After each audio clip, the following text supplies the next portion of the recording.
dowladda Mareykanka ayaa ciidamo gaar ah u soo diraysa gudaha dalka Kenya maxay tahay sababta xoogga faahfaahsan ayaa ka soo baxaya. Madaxweynaha dalka Mareykanka Joe Biden ayaa shaaca ka qaaday in dowladdiisu ay ciidamo gaar ah oo la dagaalama kooxda Al-Shabaab ay u dirayaan gudaha dalka Kenya si ciidamada dalkaasi ay uga taageeraan hawlgallada dhanka militariga.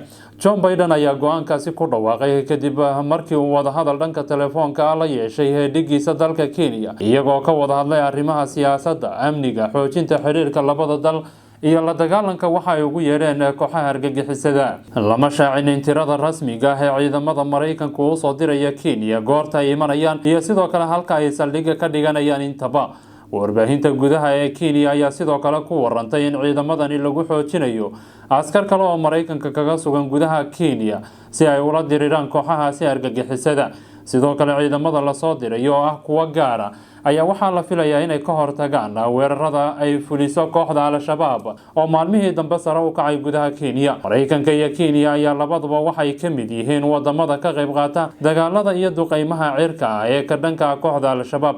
Si kastaba Al-Shabaab ayaa ku xoogan Soomaaliya waxayna weeraro u geysteen sanadihii la soo dhaafay dalka Kenya. Dhanka kalena militariga Soomaaliya ayaa ka hortagay weerar qorshaysnaa oo ay soo maleegeen kooxda Al-Shabaab. Faahfaahin ayaa ka soo baxaya khasaaraha ka dhashay dagaal ay ciidamada xoogga dalka iyo dagaalamayaal ka tirsan Al-Shabaab ku dhex maray duleedka deegaanka Janaale ee gobolkaasi Shabeellada Hoose. Dagaalka oo si gaar ah uga dhacay tuulooyinka Busley iyo sidoo kale Buula Ulundi ayaa waxaa qaaday ciidamada dowladda kadib markii ay ka war heleen weerar abaabulan oo ku soo wajahan dhankooda. Saraakiisha hogaaminaysa howlgalka ayaa sheegay in dagaalka ay Al-Shabaab uga dileen 7 dagaalame sidoo kalena ay ku dhaawaceen tiro kale. Guutada 14 Oktoobar militariga Soomaaliya ayaa fulisay howlgalkan in lagu dilay dagaalamayaasha ka tirsan Al-Shabaab. Inta badan dagaalamayaasha Al-Shabaab ayaa weeraro gaadma ah ku qaada saldhigyada ciidamada militariga Soomaaliya ku leeyihiin gobolka Shabeellada Hoose, waxaana aad u yar weerarada looga hortago kuwa ay soo abaabulaan kooxdaasi Al-Shabaab. Hase yeeshee ciidamada dowladda ayaa la sheegay inay markan heleen